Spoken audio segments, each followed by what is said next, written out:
Greetings everyone, in today's video I will show you how to send photos as document in WhatsApp in iPhone.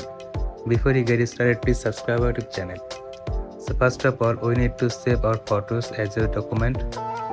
So open up Photos app, then search for photo you would like to send as document. Let it be that one.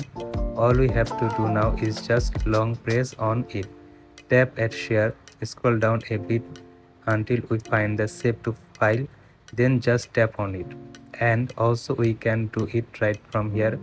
So Thursday we can open up this photo, tap at share and scroll down the select save to file. After that we need to choose a directly to save the file. I am just going to save download folder. If we tap right here, we can rename the file or we cannot. Then to save the file, tap at save.